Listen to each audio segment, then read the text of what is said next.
I want to talk with everybody today about something which 99.9% of our viewers have never, ever even heard of. And that is that there actually exists 2 entire surahs that were written and preserved that are not placed in the current Quran, but narrations state that these surahs were from the Quran.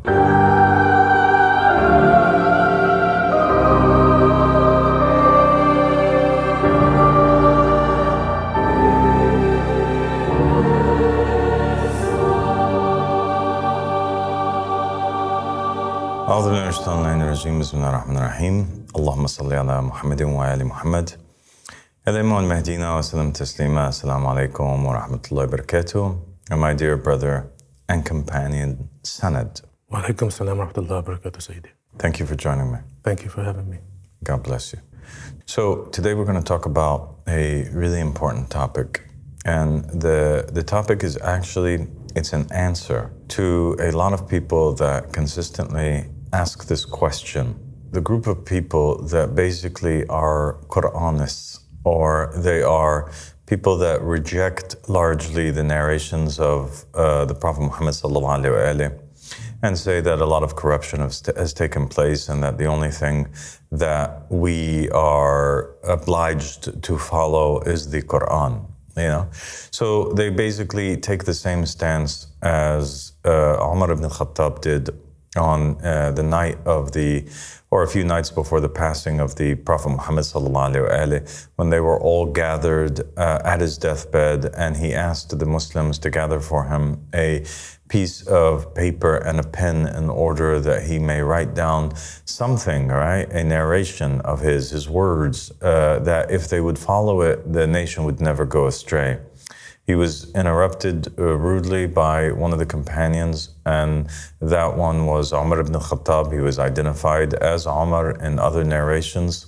And he said the Prophet is delusional, he's hallucinating, he's unwell. The book of Allah subhanahu wa ta'ala is enough for us. We have the Quran, we don't need anything else. So the people that take this stance and they reject the narrations and they only want to follow the Quran, these guys are the copy-paste images. These are the mini Umar ibn al-Khattabs that follow that particular path. And not just Umar, but some of the other companions such as Abu Bakr, that after the passing of the Prophet, for some reason, they decided that it would be too much of a fitna if the people continued to hold on to the sayings of the Prophet Muhammad. They seemed to be afraid of what the Prophet might have told some people in secret. And so they gathered up all of the sayings of the Prophet Muhammad sallallahu alaihi wasallam, and they commanded that it be burnt. And the only thing that remained be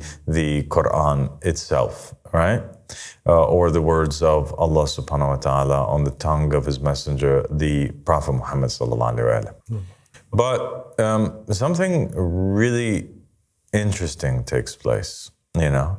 And like I said, this episode, it's all geared towards responding to these people that continuously ask the question, if there is such a thing as an Imam al-Mahdi, right? Or there is such thing as Mahdis, or if there is such thing as the wilaya or the successorship of the Imams after the Prophet Muhammad sallallahu alaihi wasallam, this is an extremely important thing. Why hasn't this thing been mentioned in the Quran if it is so important and somebody's heaven or hell or afterlife would depend on it? And for the person who enters into Islam or was born into Islam and doesn't know any better, this is a very valid question. And it's a question that could cause a person to go into a state of doubt or not be in a place of certitude. And that's why I think it's extremely important that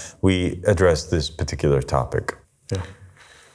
First off, we want to say that in terms of the Quran itself, there is this myth that has been propagated, and we've mentioned it briefly in other in other episodes on this channel, but I want to go over it in more detail in this one. There is this myth that has been propagated that the Quran is complete.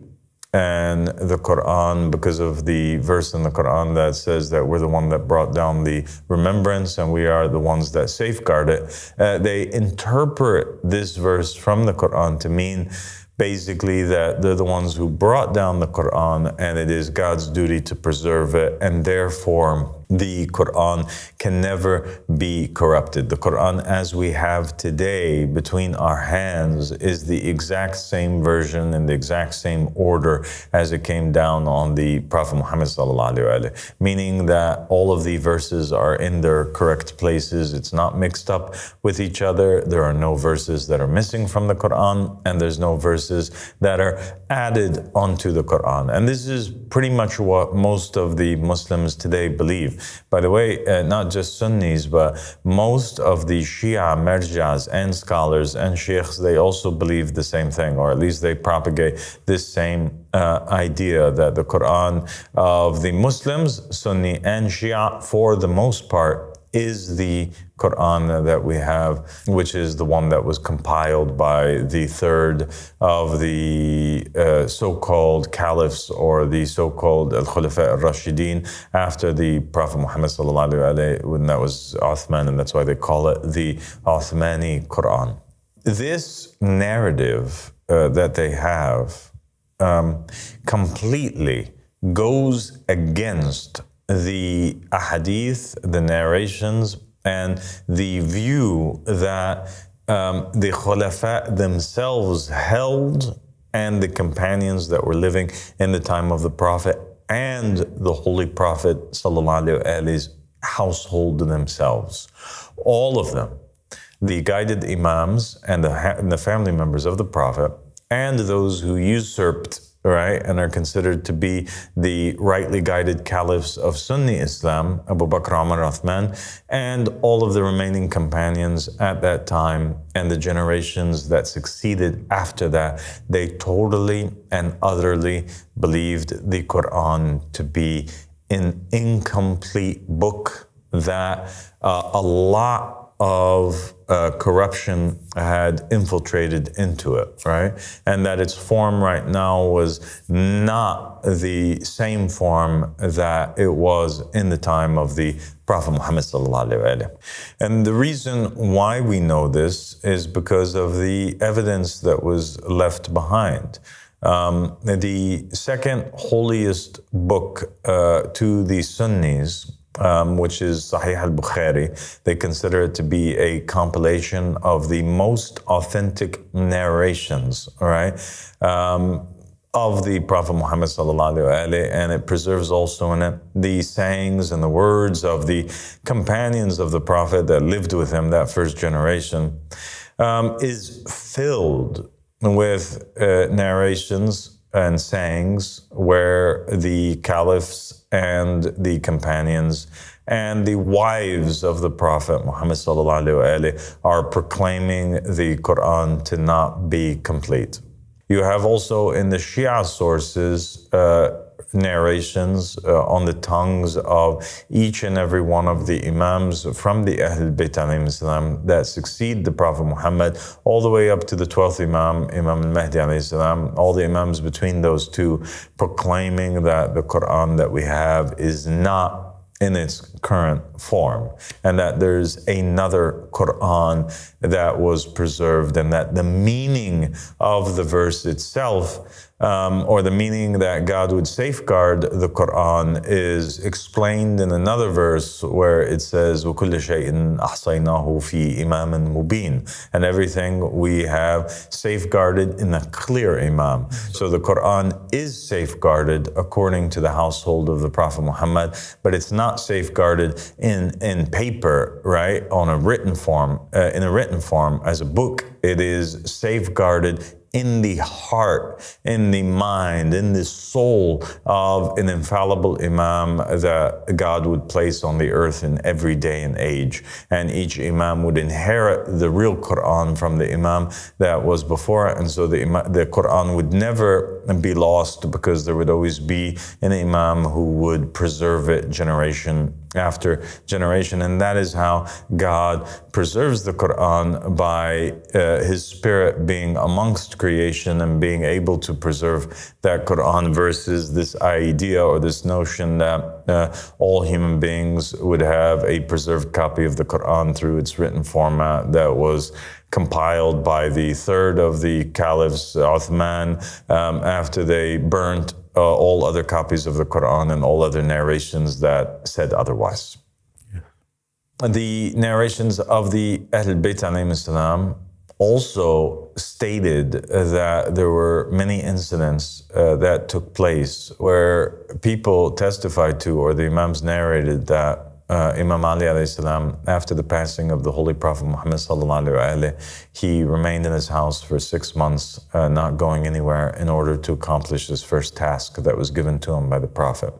And the first task that was given to him by the Prophet was that he was to compile the Quran in its original form. So he was to write it down. And so he compiled for 6 months a book. He wrote down the verses of the Quran in the order that it came down, from the very first verse, right, all the way to the final verse, in order of revelation. In addition to that, he added into the book the interpretations that were given to him by the Prophet Muhammad sallallahu alaihi wasallam, the zahir and the batin, the apparent meanings and the esoteric meanings of each verse, and the reasons why it came down, the circumstances and the names of the people in which the verses came down concerning.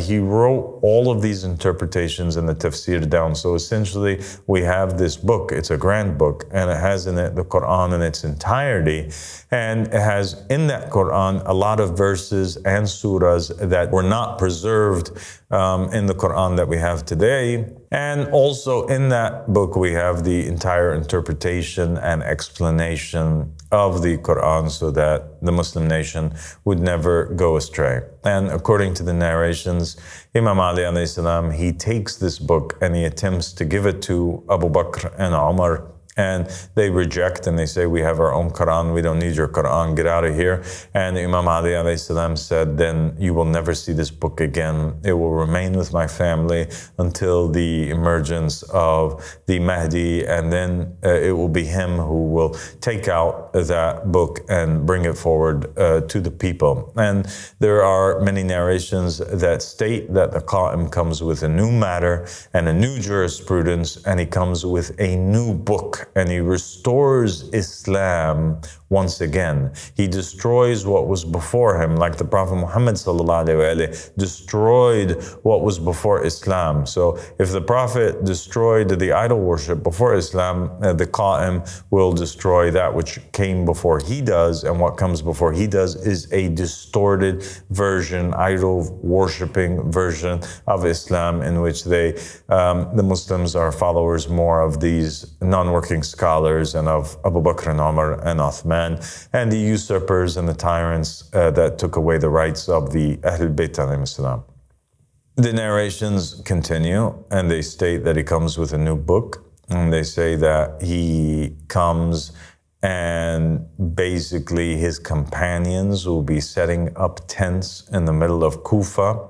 The non-Arab companions of the Qa'im will be teaching the Arabs the Quran as it came down. And so here in this narration, we have an indication, an implication, a very clear one, that is stating that the Quran that the people have now is not the true one, and that the true one will come down, or it's not in its true form, there's something wrong with it, and that as it came down, the Quran as it came down will be revealed by the companions who will accept the Qa'im, who most of them are non-Arabs, and most of them, it's easy for them to accept a different version of the Quran, as to where the people whom are Arabs that grew up on Islam will find it very difficult. And that's why the the narrations state that the matter of the qa'im is something which is very hard, especially upon the Arabs and especially upon the Persians, and that there are very few of the Arabs that are with them, and narrations that state that his first enemies are the Arabs. So he doesn't have any clearer enemies than the Arabs and the Persians. It's because they're the ones that have a vested interest in the preservation of the current version of the Quran because of the fact that they were propagating it, and they were the ones that speak its language, or at least the Arabs speak its language. And another narration mentioned that nothing will be more harder upon the person that has memorized the Quran than the memorization of the Quran in the time of the qa'im, because it comes down in a completely different form and way. And so those are a few of the many narrations that we have in Shia Islam which speak to this fact that there is a very big problem, and the problem is the corruption of the Quran. In terms of Sunni Islam, when you go over there and you look at Sahih al-Bukhari, it's absolutely filled, Muhammad, and you know that. It's filled with narration after narration after narration, in which the companions are stating that the Quran as it is not complete. You have, for example, Umar ibn Khattab himself, who was responsible for a lot of the burnings of the different versions of the Quran. It seems like he burned versions of the Quran that contained verses that he was attached to, you know. And after the burning took place, he realized it, and he was like, oh my goodness, well, what should I do now, you know? Because I do remember this verse, which was called the verse of the stoning. He really loved to stone people, and he couldn't find the verse anymore, and so he testified. He said, you know, if it wasn't for the fact that I don't want people to accuse me of making up verses in the Quran, I would have wrote down with my own hand, meaning I memorized anyway the verse of the stoning from the Quran, and unfortunately I can't find it. Nobody preserved it, so we're just going to have to do without it. Other companions said, in these Sunni narrations, they say nobody should say that they have memorized the entire Quran. Rather say that you've memorized what has survived from the Quran, because much of the Quran has been lost.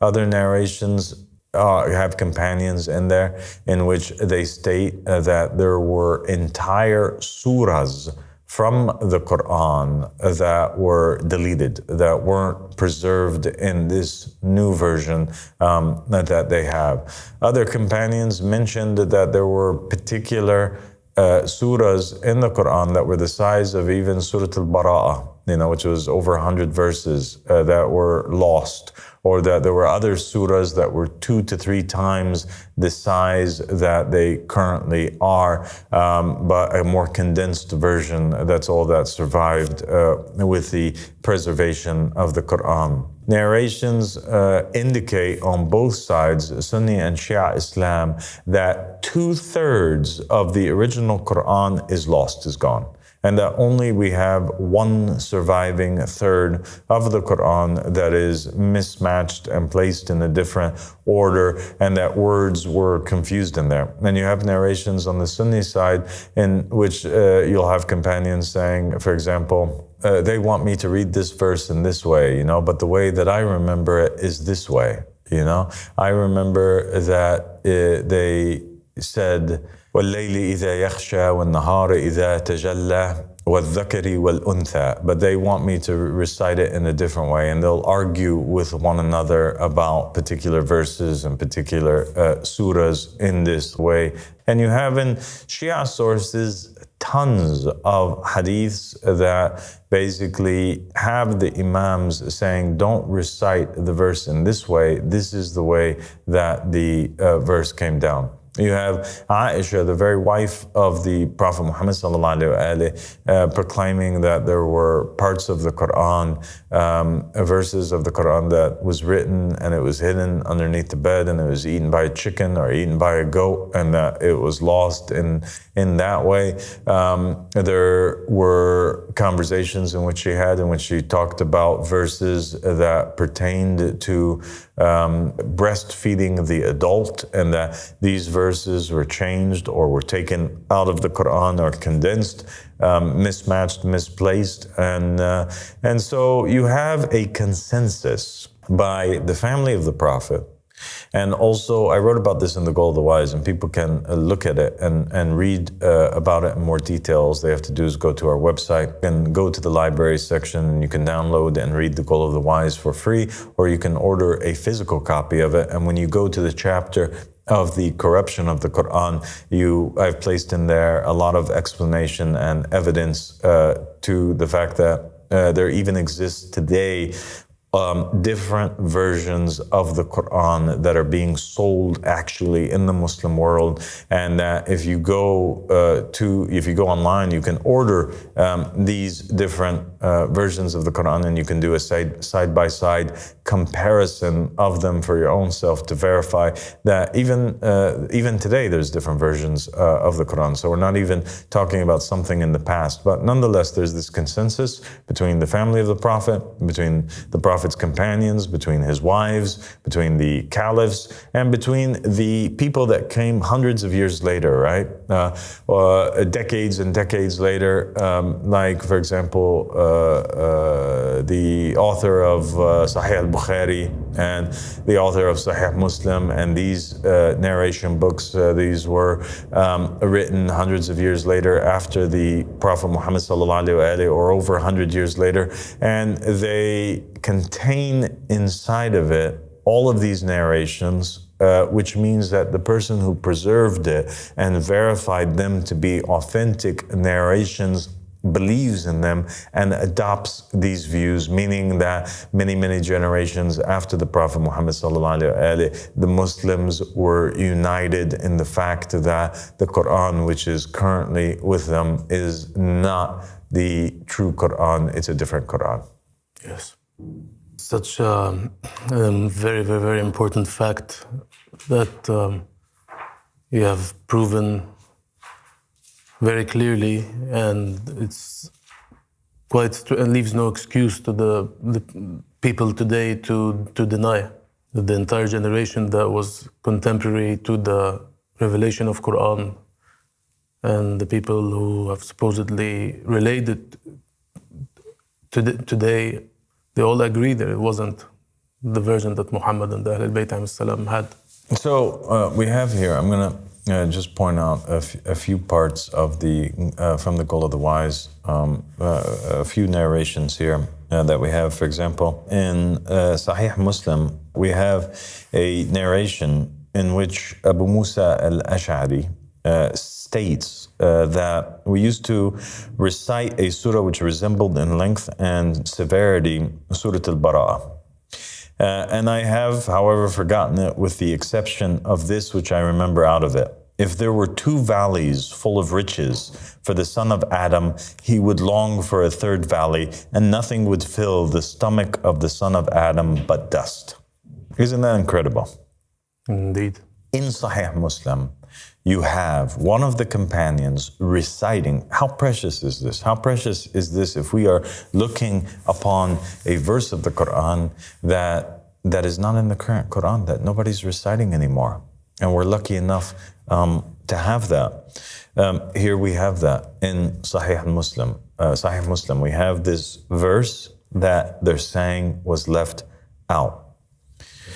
He also said, we used to recite a surah which is similar to one of the musabbahat, and I no longer remember it, but this much I have indeed preserved. And he gives us another verse that's not in the Quran that we currently have. O you who truly believe, why do you preach that which you do not practice? And it also said, that is inscribed on your necks as a witness, and you will be examined about it on the day of resurrection. Subhanallah. Other companions, they proclaimed in Al-Itqani fil Ulum, another famous book which was written by Al-Suyuti. It says in there that other companions claimed that 2/3 of Surah Al-Ahzab went missing. The narration states, what is the extent of Surah Al-Ahzab? And then the companion states 72 or 73 verses.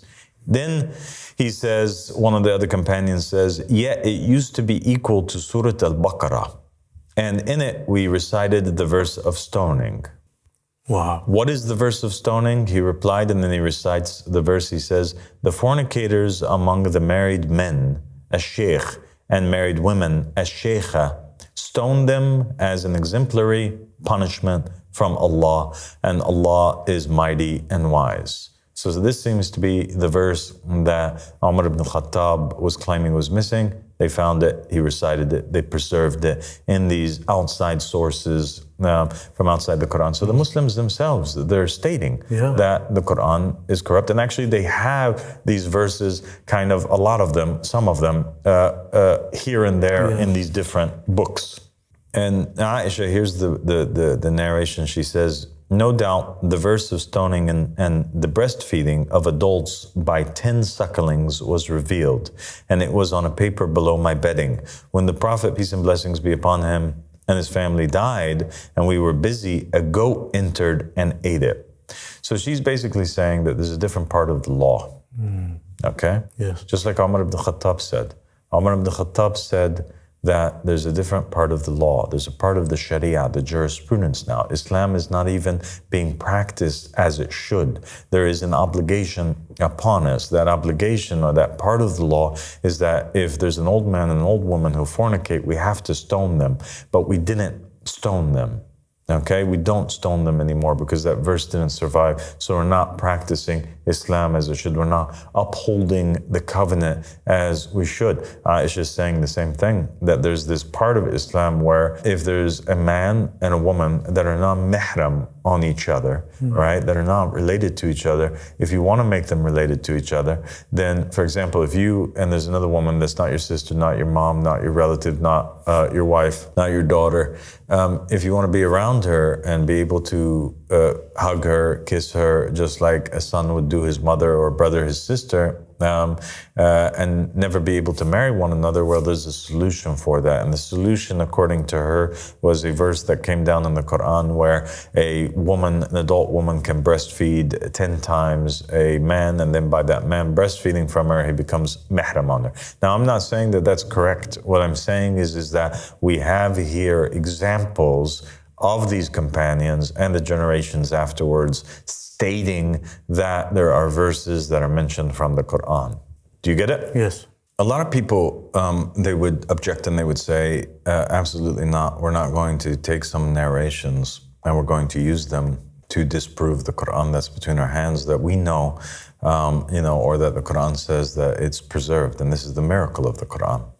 And the problem in that is that you have narrations from Muhammad and the family of Muhammad, alayhim salam, and from the messenger himself that state that the Quran cannot be interpreted without a companion or without a guide or without an imam who will explain it. And that's the reason why there's so many sects that exist and they're all fighting one another from after the death of the Prophet Muhammad up until the current day. Now, you'll remember in Islamic history, it's extremely ugly. After the death of the Prophet Muhammad, what happens is that Muslims break down into two groups. One group of Muslims are fighting against another group of Muslims. There's armies of 70,000 people battling against one another. And on one side you have companions like Talha and Zubair, and you have like Aisha, the wife of the Prophet Muhammad ﷺ, going out to lead an army, sitting and riding on a camel against the Prince of the Believers and the husband of the daughter of the Prophet Muhammad and his cousin and his successor, Imam Ali alayhi salam, and his companions on one side, and they're fighting a vicious fight against one another. And this is because the guide of the Quran is no longer there, and these Muslims now are indifferent with one another over the meaning of the verses and over the religion itself. And so the book has to have its author with it, or the companion of the book, the person who preserves it. And that's essentially what the narrations of the Ahlul Bayt alayhim salam are stating. There's also this other thing that the Ahlul Bayt alayhim salam said, and the Prophet Muhammad sallallahu alayhi wa said, he really emphasized on this, and his Ahlul Bayt emphasized on this, that there is this golden rule that exists. And the golden rule is that if you hear a narration from Muhammad or attributed to Muhammad or the Ahlul Bayt, you are not allowed as a Muslim to deny it. No matter how absurd it seems, you cannot deny the information, especially if you are in doubt about its source or you don't know if it's true or false. So the Muslims nowadays, what they want to do is they want to hear these narrations, they want to put their fingers in their ears like the people in the time of Noah, when in the Quran it says that they put their fingers in their ears and they covered their faces with their clothing in order to not hear the message. The Prophet Muhammad said, this is entirely false. You can't do that. If anybody comes to you, right, saying that the Prophet Muhammad or his Ahlul Bayt alayhim salam said something, you are obliged to, you are forced to accept it rather than deny it. You must accept and assume that it's true instead of denying it and assuming that it's false until the matter is clarified. So the right thing to do, the automatic reaction that the believer must have, is that he accepts those words that are attributed to the Prophet or to the Messenger, lest they deny something which was really said by the Prophet Muhammad sallallahu alaihi wasallam, and that means that it was really said by Allah subhanahu wa ta'ala, and by that action they would have belied God from above his throne and the Messenger and the Ahlul Bayt alayhim salam, and that is a grave sin.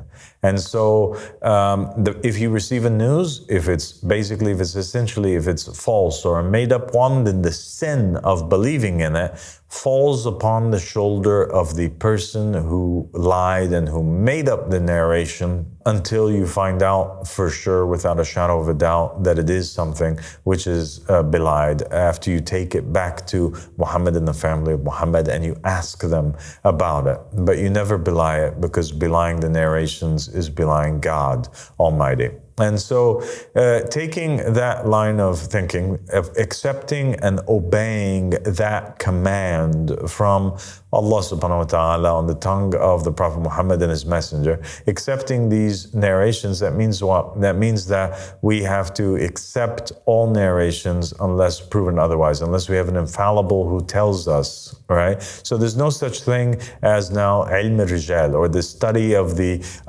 to scrutinize the narrators and the companions and say this was a trustworthy person or this was not a trustworthy person. We have to throw that all outside of the window. And by the way, that's exactly what the major Shia books that were written by Majlisi and other than them, some of the narrations you'll have in there that the Shia accept narrations that have a chain of narrators, and then a lot of the times you'll have a Sheikh al-Suduq or a Majlisi or these guys, they relay the hadith directly from Imam al-Sadiq alayhi salam or directly from the tongue of the Imam without a chain of narrators, because the Shia accept it and they quote these narrations and they use them because they know that the chain of narration, the science of or the school of thought that is interested in studying the reliability of the men, this is a science that in it and of itself is unreliable, because there's no way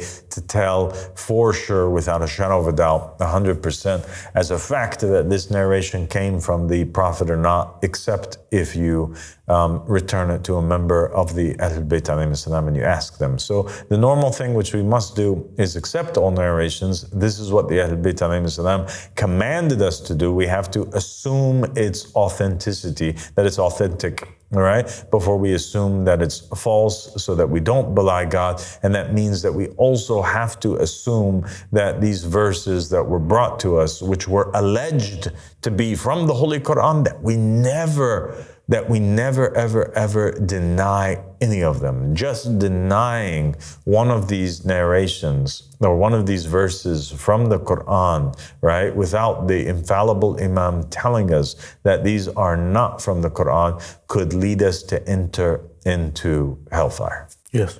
That takes us now to something really, really important and interesting, which I want to share with everybody today. And that is this topic of these two surahs that are not in our current Quran. So far, we've examined the narrations, and we've had in those narrations them quoting particular verses. But I want to talk with everybody today about something which 99.9% of our viewers have never, ever even heard of. And that is that there actually exists two entire surahs that were written and preserved that are not placed in the current Quran, but narrations state that these surahs were from the Quran. One of them is called Surat An-Nawrain, the surah of the two lights. And another surah is called Surat Al-Wilaya. Have you ever heard of these two? No. Yeah. So we're going to take a moment, we're going to read Surat Al-Wilaya, and we're going to take it from there and share it with the people for the very first time. Are we ready? Allahu Akbar, of course. بسم الله الواحد القهار. يا أيها الذين آمنوا بالنبي وبالولي الذين بعثناهما يهديانكم إلى صراط مستقيم. نبي وولي بعضهما من بعض وأنا العليم الخبير. إن الذين يوفون بعهد الله لهم جنات النعيم والذين إذا تليت عليهم آياتنا كانوا بآياتنا مكذبين. إن لهم في جهنم مقاما عظيما إذ نودي لهم يوم القيامة أين الظالمون المكذبون للمرسلين ما خلفتهم المرسلين إلا عني وما كان الله ليظهرهم إلى أجل قريب وسبح بحمد ربك وعلي من الشاهدين. In the name of Allah, the One, the Conqueror. O you who believed, believe in the Prophet and the Guardian, whom we have sent to guide you to a straight path. A Prophet and a Guardian, each from the other, and I am the All-Knowing, the All-Aware. Indeed, those who fulfill their covenant with Allah will have gardens of bliss, and those who, when our verses are recited to them, disbelieve in our verses, indeed for them in hell is a great place. When it is proclaimed to them on the day of resurrection, where are the wrongdoers who denied the messengers? I did not appoint the messengers as successors except by my command, and Allah would not make them apparent until a near term. And glorify your Lord with praise, and Ali is among the witnesses. As far as this surah, that's the surah of the Wilaya, that is allegedly 7 verses, there are narrations that have been preserved, actually, that state that it's longer than that. And this particular surah is significant because of its contents, and you'll understand why. So in this narration, it's a narration from Jabir al-Jafi, and it's available on some manuscripts that were handwritten. And this narration itself, it states that Jabir al-Jafi basically says that he asks Imam al-Baqir from him his light about the Quran. And he asks him the very question which we posed at the very beginning of this episode, which is, why is not the Imams, the Mahdi, the names of the Ahlul Bayt alayhim salam in the Quran if they're so important, right? And that's something that we hear a lot from Sunnis, and certainly we also hear from other people from other sects and other religions. Yes. Oh, Jabir, would he mention the spider and the mosquito and the flies and the lice and not mention our names, the Ahlul Bayt? Verily, they, meaning the enemies of the Ahlul Bayt, deleted these names of ours from the Quran in hatred of Ali and Fatima. Jabir said, oh, my master, can you show me the place of that in his book? And so he said, in a surah that they have deleted, and in verses that they have corrupted. And what I shall give you, hold tight to it, or else they shall cut off your hands and your legs from the opposite sides. Know, Jabir, that it is سورة أنزلناها وفرضناها وأنزلنا فيها آيات بينات لعلكم تذكرون. A surah which we brought down and we made it obligatory, and we brought down in it verses that are clear in order that you may remember. And then he recites the following surah, which is the surah of the wilaya, but with an extension. So the surah of the wilaya, it's 7 verses, and it's available out there, and this is with an extension to it. It says, بسم الله الواحد القهار يا أيها الذين آمنوا بالنبي والولي اللذين بعثناهما يهديانكم إلى صراط مستقيم نبي وولي بعضهما من بعض وأنا العليم الخبير إن الذين يوفون بعهد الله لهم جنات النعيم فالذين إذا تليت عليهم آياتنا كانوا بآياتنا مكذبين إن لهم في جهنم مقام عظيم نودي لهم يوم القيامة أين الضالون المكذبون للمرسلين ما خلفهم المرسلين إلا بالحق. So it's a little bit different than the other one. وما كان الله لينذرهم إلى أجل قريب فسبح بحمد ربك وعلي من المشاهدين. Instead of الشاهدين in this version it says المشاهدين. وفاطمة نوري وبها أستعين وذريتها أوليائي هدى للمؤمنين حسن وحسين وعلي الساجدين ومن ذريته ثامن السامعين إني خلقت السماوات والأرض بنورها المبين فاسجدوا لها إن كنتم بها موقنين سأطوي السماء باسمها الكريم والأرض أجعلها جنة للصابرين والذين ظلموا نوري أولئك سأمسخهم أجمعين أبدانهم كأنها أبدان الشياطين أولئك أصحاب فرعون وهامان وإبليس المنذرين والذين استجابوا لأبنائها المهديين الله تحملهم رياح نجائب والأولين أولئك شيعتها لهم الفائزون يوم يقوم ابنها المستعين ذلك يوم لا ينفع الظالمين يولون منه فرارا خائفين إن المؤمنين هم المسلمين فلا تكونوا من الغافلين وتوبوا قبل نزول آمين ثم قال والحمد لله رب العالمين. And then he said, Alhamdulillah Rabbil Alameen, my master, I have full certitude in you. He said, yes, O Jabir, and if it wasn't for that, we would not have picked you. Allahu Akbar, Allahu Akbar. Subhanallah, glory be to God. So, Jabir al-Jafi says, he said, I asked the one who knows, meaning Imam al-Bakr, from him is light about the Qur'an and whether Allah mentioned your name in it. He said, O Jabir, does the spider and the mosquito and the fly and the lice get to be mentioned in the Qur'an and our names not mentioned in the Qur'an? What do you think? The people of the house will not be mentioned while the fly and the spider and these little critters are mentioned? By Allah, they omitted them out of the hatred that they had towards Ali and Fatima. Jabir says, oh my master, clarify to me then, where is it in his book? He said, in a surah that they have omitted and in verses that they have altered. And what I will inform you of it, keep it secret, otherwise they will cut off your hands and feet from the opposite sides. And know, O Jabir, that it is the surah that is referred to in the Qur'an, in the verse that says, a surah which we have sent down and imposed.